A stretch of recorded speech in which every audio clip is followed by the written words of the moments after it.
He was her biggest supporter, the loving husband behind her hit true crime podcast on marital affairs.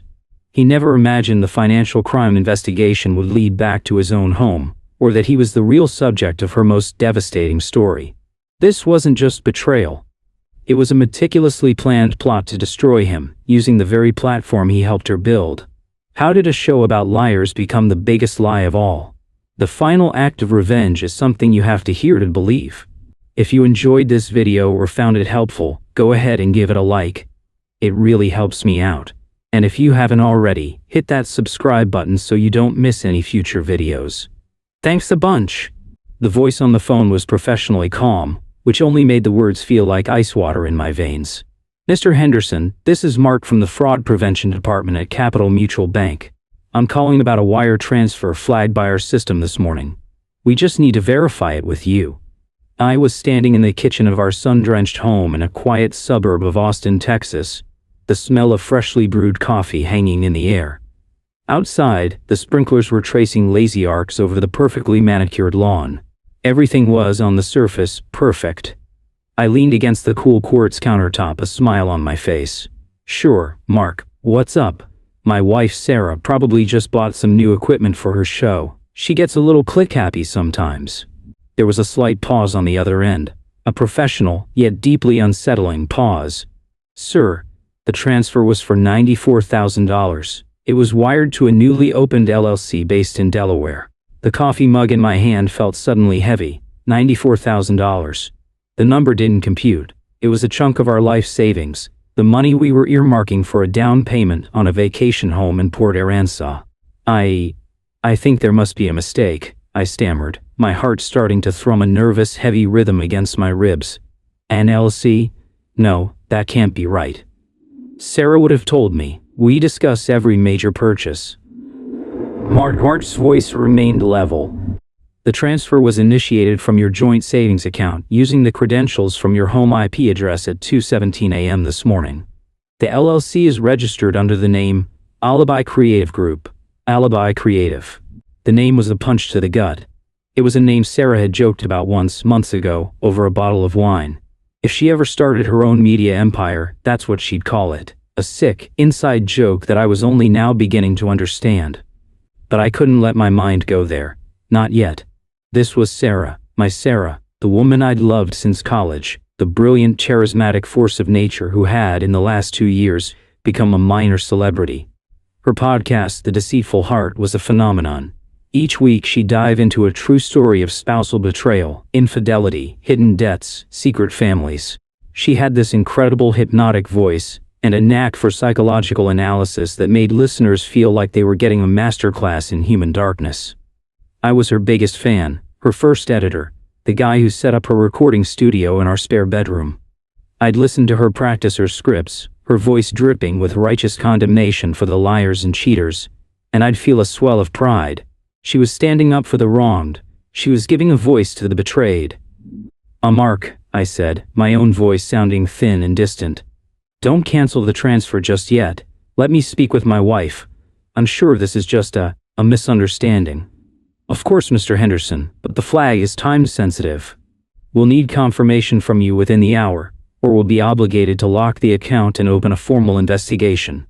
See, I hung up the phone, my hand shaking. The perfect suburban morning had fractured. I walked through the house, our house, the one we'd built together. Photos of us lined the hallway, us hiking at Big Bend, laughing on a boat on Lake Travis, kissing under the Eiffel Tower. In every photo she was radiant, her smile aimed at me like a spotlight. How could the woman in those pictures, the woman who fell asleep with her head on my chest every night, wire away our future at 2 a.m. without a word? I found her in the studio, headphones on, eyes closed. She was listening to a cut of her next episode. The soft blue light from the audio mixer cast an ethereal glow on her face. She looked like an angel who dissected monsters for a living. I tapped her on the shoulder. She jumped, pulling off her headphones. Alex, God, you scared me. Her smile was instant, brilliant. It was the smile that had disarmed me 20 years ago and had held me captive ever since. What's up, honey? You look like you've seen a ghost. I couldn't form the words. The accusation felt like a betrayal in itself. So I just held out my phone, the call log with the bank's number still on the screen. The bank just called, about a transfer, for $94,000. I watched her face carefully, looking for the flicker of guilt, the shadow of a lie. There was nothing. She just frowned, a perfect concerned little wrinkle appearing between her brows. 94,000? What on earth? Did someone hack us? She took the phone from my hand, her expression one of pure innocent confusion. This was the moment. The moment where my reality split into two possible paths.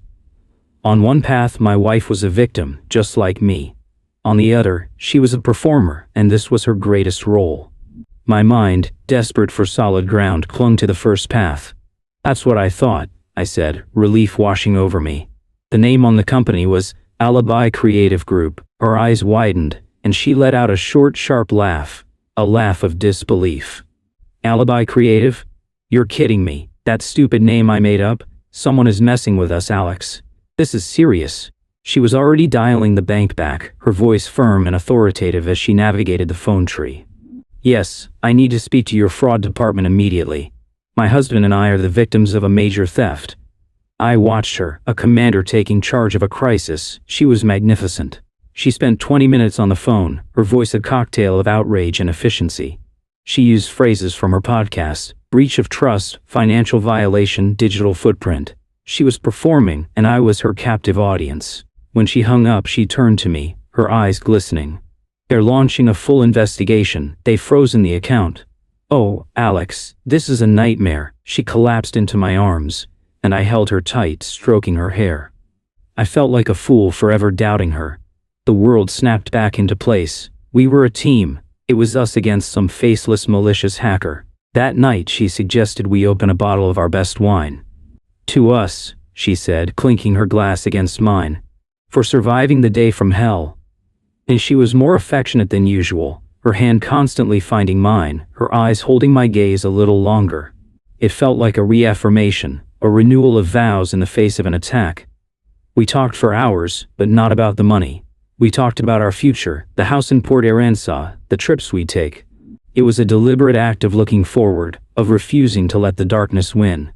The next morning I woke up feeling hungover but lighter. The crisis had passed. We were handling it. I went to my laptop to check on some work emails, but a thought nagged at me. The investigator, Mark, had said the transfer was initiated from our home IP address. Sarah had explained that away easily. Sophisticated hackers can spoof IPs, she'd said. A fact she'd learned from a cybersecurity expert she'd interviewed for her show. It made sense, but still. On a whim, I logged into our online banking portal.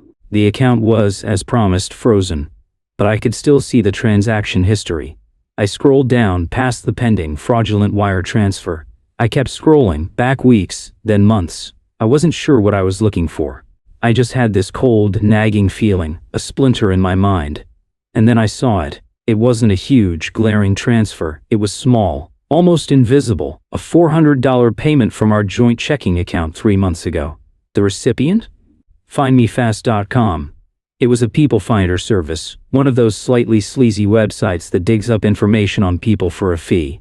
Why would we need that? I clicked on the transaction details. The payment reference was a single name, Eleanor Vance. The name meant nothing to me. It was probably just more fallout from the hacker, another loose thread. But the splinter was digging deeper now.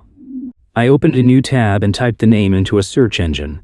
The first result was a LinkedIn profile, Eleanor Vance, Director of Operations at a boutique wealth management firm in Dallas. The picture showed a sharp, professional woman in her late 40s. No connection to us.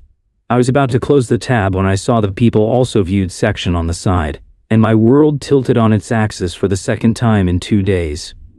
The first face in that section was a man. He was smiling broadly, a confident, handsome man in a crisp suit. His name was Julian Croft, and he was Sarah's ex-fiancé, the one from before me, the one she never ever talked about, claiming the breakup had been so traumatic she'd blocked it all out. My breath caught in my throat. This couldn't be a coincidence. Sarah paying a PI service to look up a woman who worked at a firm where her ex-fiancé was also a senior partner? My mind started racing, trying to connect dots that I didn't want to connect. The hacker theory, the one I had clung to like a life raft, was starting to deflate. I started digging, not like a worried husband, but like a forensic accountant. I felt a cold detachment settle over me. I went through years of our financial records, cross-referencing everything. I found more small, innocuous payments to a private web hosting service, different from the one that hosted her public podcast. A subscription to a burner phone app. Small amounts, hundreds here, 50s there, all spread out, all easily mistaken for routine expenses. They were drops of poison in a deep well. The cognitive dissonance was deafening. In the living room I could hear Sarah on the phone with her producer, her voice full of warmth and laughter. That was my wife, the woman I loved. But on my screen was a ghost, a secret architect moving money in the shadows of our life together. The two Sarahs couldn't coexist, yet here they were, under the same roof. I needed more. I needed something undeniable. That night, after she fell asleep, her breathing soft and even beside me, I slipped out of bed. I went to her studio. The room felt different now, sinister. The high-end microphones looked like listening devices. The soundproofing on the walls felt like it was there to keep secrets in, not sound out. Her work computer was password protected, of course. But years ago, in a moment of cheesy romance, we'd set our passwords to something we'd never forget. The date and coordinates of our first kiss. My fingers trembled as I typed it in. Access granted. I felt a wave of nausea. The betrayal wasn't just financial, it was intimate. She was using a symbol of our love as the key to a world she'd hidden from me. I opened her email. There was her normal inbox, messages from sponsors, fan mail, notes from her producer, and then there was a folder. A folder named Drafts, not email drafts, podcast drafts. The folder was full of audio files. These weren't the polished, edited episodes she released to the world. These were raw recordings, late-night ramblings, audio journals. The most recent one was from 3 nights ago, the night before the bank called. My hand was shaking so hard I could barely click the mouse. I plugged in my own headphones, terrified she would wake up, and pressed play.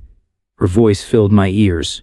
Not the smooth, confident podcast host, but someone else. Her voice was low, conspiratorial, and dripping with a chilling cocktail of contempt and excitement. "It's almost time," she began, her voice a near whisper. "The 90 final piece is in place. A 94,000. It's a good number. Big enough to be a crime, but not so big it looks like a professional heist. It has to look like desperation. It has to look like him." A pause. I could hear the faint sound of her sipping something. Wine. "Alex," she said my name, and a shiver went down my spine. It was like hearing a eulogy for a man who was still alive. Poor, trusting Alex. He's the perfect mark. So earnest, so predictable. He still thinks the deceitful heart is about other people. The irony is just delicious. He's been listening to the blueprint for his own destruction for 2 years and has never suspected a thing. My blood ran cold. The blueprint. He'll be a mess tomorrow morning. He'll look at me with those big, sad puppy eyes, and I'll have to put on the performance of a lifetime. The shocked, violated wife. It's almost a shame. He's a good man. A bit boring, a bit of a doormat, but good. But goodness doesn't buy you a new life in the Caymans. Julian is waiting. Eleanor has the account set up. All I have to do is play the victim long enough for the narrative to set in. Ah. She laughed. It was a low, ugly sound that had nothing to do with the woman I thought I knew. The police will come. The investigators will look at the IP address. They'll find the little breadcrumbs I've been leaving for months. The online poker sites I've been visiting from his laptop late at night. The desperate-sounding emails I sent from a spoofed version of his address to a loan shark. I'm building a character. A man with a secret gambling problem. A man deep in debt. A man who would stage a fake hacking to steal from his own wife to cover his tracks. By the time he realizes what's happening, he won't be the victim. He'll be the prime suspect. The deceitful heart was his all along. And I, the grieving, betrayed wife, will be free. With our money, it's perfect. I ripped the headphones from my ears, gasping for air. The room was spinning. This wasn't just theft. It wasn't just an affair. This was a demolition. She was planning to dismantle my life, my reputation, my very identity, and walk away with the rubble. The podcast wasn't just a cover. It was her masterpiece of gaslighting. A public declaration of her expertise in the very crime she was perfecting in private. She was the artist, and my ruin was her magnum opus. I stumbled back to our bedroom and slid under the covers. She stirred, murmuring something in her sleep, and instinctively rolled over, draping an arm across my chest. The casual, intimate gesture of a loving wife. I lay there, rigid, a stranger in my own bed, next to my own personal monster. The horrifying truth of our life together finally, screamingly clear. For the next 48 hours, I lived in a state of suspended animation. I was a ghost in my own home, a silent observer watching the final act of a play where I was the designated fool. I went through the motions, I made coffee, I asked about her day. I even sat with her on the couch while she scrolled through comments from her adoring fans. "They're so supportive," she'd say, her face a perfect mask of gratitude. "It's amazing how my stories help people spot the red flags in their own lives." The irony was a physical weight, pressing down on my chest, making it hard to breathe. Every word out of her mouth was now a clue in the financial crime investigation I was conducting inside my own head. Every touch was a calculated move.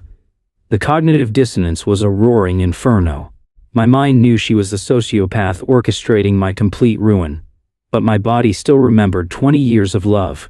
It was a visceral, gut-wrenching battle. I had to fight every instinct that told me to confront her, to scream, to demand answers. I knew, from listening to that horrifying audio diary, that a direct confrontation was exactly what she expected. It would fit her narrative. The desperate gambler lashing out when cornered. No, my only advantage was that she believed I was still the same trusting, predictable Alex. I had to become a better actor than she was. My first move was quiet, digital. I bought a high-capacity portable hard drive. Late that second night, while she was asleep, I returned to the studio. My heart hammered against my ribs, but my hands were steady. I wasn't just a victim anymore. I was an archivist of my own takedown. I copied everything. The audio diary, every file in the hidden drafts folder. I went into her browser history and downloaded caches of the poker sites she'd visited, noting the times she'd logged in using my laptop. I found the emails she'd sent from the spoofed address. She'd been careless, leaving traces in the computer's outbox logs. She had built a cage for me, but she'd left the blueprints lying around. Then, I escalated. I took a personal day from my architecture firm and drove to a nondescript office building downtown. The name on the door was Orion Strategic Solutions. It was the office of a private investigator a former client had once recommended. A bulldog of a man named Frank, who specialized in complex financial fraud. I sat across from his cluttered desk and laid out the story. I played him a 30-second clip from her podcast, her voice smooth and condemning of a cheating husband. Then, I played him a 30-second clip from her audio diary, her voice dripping with contempt for me. Frank listened, his face impassive. When I was done, he just nodded slowly. "And the celebrity narcissist, it's a classic subtype," he said, his voice a low gravel. "They get so high on their own performance they think they're untouchable. They believe their public persona is a shield that makes them invisible." She leaned forward. "And so, she's building a narrative that you're a gambling addict who staged a fake hack. And she has your joint assets funneling through a shell corp to her ex and his partner in Dallas. What do you want me to do, Mr. Henderson?" "I want you to burn it all down," I said, the words tasting like ash and freedom. "I need undeniable proof. I want to know where every single dollar is gone. I want to know everything about Julian Croft and Eleanor Vance. I want you to build a case so airtight that the only narrative left is the truth." For the next 2 weeks, I lived a double life. By day, I was the supportive, slightly shell-shocked husband, fielding calls from the bank with Sarah, nodding along as she expressed her frustration with their incompetent investigation. But in my secret email account, Frank was sending me a steady stream of updates. He was a master. He uncovered the real purpose of Alibi Creative Group. It wasn't just a holding company, it was a vehicle to purchase assets. Specifically, 2 one-way first-class tickets to the Cayman Islands and a down payment on a luxury condo, closing in 3 weeks. They weren't just running, they were running in style with my money. He also dug into Julian Croft. Sarah's ex wasn't just a partner at the firm, he had a history. He'd been quietly let go from 2 previous positions for ethical irregularities. He was a shark who smelled blood in the water. My blood. The Pie's report included photos. Photos of Sarah and Julian meeting for lunch in Dallas when she was supposedly at a podcast conference. They weren't just conspirators, they were lovers. Seeing the images, her hand on his, the same intimate gesture she used with me, didn't even hurt anymore. It was just data, evidence. The final piece of the puzzle came from a forensic accountant Frank hired. The man was an artist. He created a flowchart that was both terrifying and beautiful in its clarity. It traced every dollar from our joint accounts, through a series of microtransactions and shell accounts, culminating in the Delaware LLC. He showed how she'd mirrored my actual legitimate spending habits to mask her initial thefts, creating a financial fog of war. But the chart cut right through it. It was a signed confession in the language of numbers. While all this was happening, Sarah was getting bolder. Her new podcast episodes were becoming eerily specific. She did a 2-part series on financial infidelity. The secret signs your partner is a gambling addict. She talked about partners who become secretive about their laptops, who seem stressed about money despite a healthy income, who have unexplained mood swings. She was narrating my life, painting me into a corner for her audience of hundreds of thousands. She was gaslighting me on a global scale, and then she made her move. She announced a special season finale episode of The Deceitful Heart. It was going to be her first ever live-streamed show, a Q&A with her fans. "I'm going to be talking about my most personal case yet," she announced on social media, with a picture of her looking thoughtful and somber. "It's about how betrayal can come from where you least expect it, and how to find the strength to walk away." And I knew, this was it. This was the show where she would cry on camera and allude to her husband's secret, dark life. She wouldn't name me, not yet. She was too smart for that, but she would lay the final brick in my prison. The police investigation, which had been stalling, would suddenly have a very compelling motive to look at me. The public narrative would be set, but I was ready. I had the flowchart, I had the peace report, I had the audio diary, I had the photos. I spent 3 days holed up in a hotel room, editing it all together. I used the same software she used, the same font for the title cards, the same moody background music. I didn't narrate it with anger. I used my calmest, most factual voice. I let the evidence speak for itself. It was a counter-podcast. A 20-minute documentary titled The Deceitful Heart, A True Story. The day of the live stream, I told Sarah I had a work emergency and wouldn't be home until late. "Break a leg, honey," I said, kissing her on the cheek. The gesture felt grotesque. "I know you'll be amazing. I'll miss having you in the audience," she said, her eyes full of fake sympathy. She was already playing the part of the lonely, wronged wife. I didn't go to work. I went to a coffee shop 2 blocks from the studio she'd rented for the live stream. Frank had made one more key connection for me, a young, disgruntled tech who worked for the streaming company. The kid hated the arrogance of celebrity podcasters and, for a modest fee, was more than happy to help. He had access to the master feed. At 7:00 p.m., when Sarah went live, he would be ready. I sat there, my laptop open, my heart a frantic drum. At 7:00 p.m. sharp, her face appeared on the YouTube stream. She looked stunning. Her expression was a carefully crafted mix of vulnerability and strength. "Hello, my beautiful truth seekers," she began, her voice trembling just enough. "Tonight is difficult. I've always been honest with you, and tonight is no different. For the past few months, my own life has started to mirror the stories I tell on this show." She was about to launch into her monologue, to paint me as a monster. I sent a single text to the tech, "Now." Then, it was replaced by a title card, in her show's signature font, "The Deceitful Heart, A True Story," and my voice filled the stream. "For 2 years you've listened to Sarah Henderson talk about betrayal. Tonight, you'll hear the story she never wanted to tell. Her own." The screen cut to the forensic accountant's flowchart, my voice calmly explaining the web of shell companies. It cut to the pies photos of her and Julian in Dallas. It cut to screenshots of the plane tickets to the Caymans. And then, the finale. I played the audio from her secret diary. Poor, trusting Alex. He's the perfect mark. He's been listening to the blueprint for his own destruction for 2 years. I could only imagine the scene in the studio. The panic, the confusion, the dawning horror on her face as she was exposed, not by a prosecutor, but by her own voice, her own words, broadcast to her entire legion of fans. She had built her brand on exposing liars, and I had used her own platform to expose the biggest liar of all. The stream ended with a simple final text card. "All evidence has been provided to Capital Mutual Bank and the Austin Police Department. The Deceitful Heart." The fallout was instantaneous.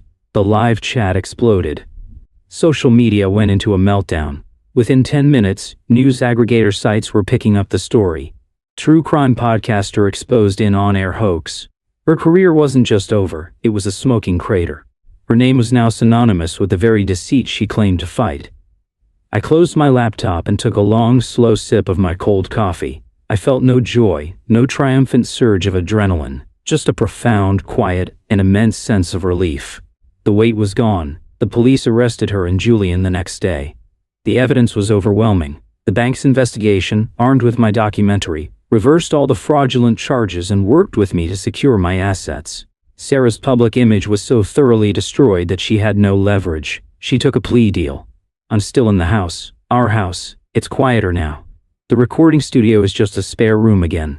For the first few weeks, the silence was deafening, filled with the ghosts of what I thought my life was. But slowly, it's changing. It's becoming peaceful. It's the sound of a life that is truly my own. I stood up for myself, not by screaming, but by listening. I learned her methods, I studied her playbook, and I wrote a better ending. My own heart, I've discovered, is not deceitful, it's resilient. And for the first time in a very long time, it's free.